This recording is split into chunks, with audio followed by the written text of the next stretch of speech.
Hi everybody, welcome back to the continuation of the previous video, that is Important Constitutional Amendments Part 2. Before we proceed, make sure you subscribe to News Canvas. So now, continuing with the amendments. Next is the 69th Amendment Act of 1991.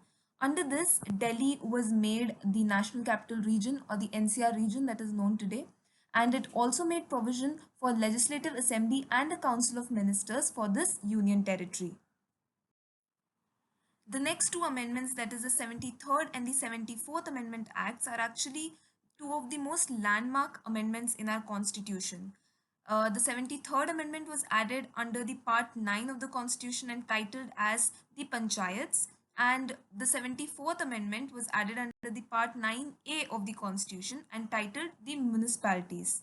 So basically, this was brought about to ensure that there are direct elections in all the panchayats, the municipalities and nagarpalikas. So there are many salient features under these amendments that includes basic democratic system in the gram sabhas and ward committees, a three-tier system for panchayat of villages, intermediate and block or district level. Then there was also provision made for reservation of the scheduled caste and scheduled tribe people in the committee. Also, one-third seats were also reserved for women, and there were several such provisions like independent election commission, and panchayats were given the freedom to prepare economic development plans for their village, etc. The next is the 86th Amendment Act of 2002, under which the right to education was included as a part of Article 21A. Now, as you know, Article 21 is right to life, the most important fundamental right. Now, this was included as an extension to that article as 21A. So, the right to education stated that the state shall provide free and compulsory education to all children of the age of 6 to 14 years in such a manner as state may by law determine. Next is the 91st Amendment Act of 2004. Under this, the Council of Ministers, the size of the Council of Ministers was restricted to 15% of the total number of members in the Legislative Assembly, right? So say there are 500 members. So 15% of 500 would be the maximum capacity of the Council of Ministers. Now, the 97th Amendment Act of 2011 provided for amending Article 19(1)(c) by inserting the words cooperative societies after the words unions. It also inserted the Article 43B in Part 4 of the Constitution, that is the DPSPs, which stated the state shall endeavor to promote voluntary formation, autonomous functioning, democratic control, and professional management of the cooperative societies.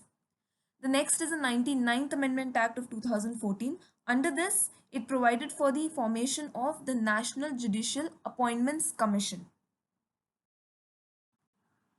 Now, these four amendments are the latest additions to our constitution and are the most important ones.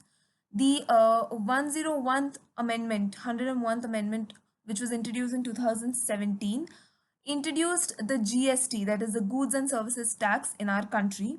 The 102nd Amendment Act was introduced in 2018, and it gave constitutional status to National Commission for Backward Classes. Now, prior to this, only National Commission for Scheduled Caste, Scheduled Tribe, and National Commission for Women had been given constitutional status, but after this 102nd Amendment Act, National Commission for Backward Classes also got constitutional status. Then the 103rd Amendment Act of 2019, it provided for a maximum of 10% reservation for the EWS, or the economically weaker section. So there are some criteria described, and for any government job or examination, 10% reservation is provided for EWS. And the last one, which is the 104th Amendment Act of 2020. Under this, there was an extension made for reservation of seats for SCs and STs in the Lok Sabha and state assemblies. That was all about the important amendment acts of Indian Constitution. If you like this video, make sure you hit the like button.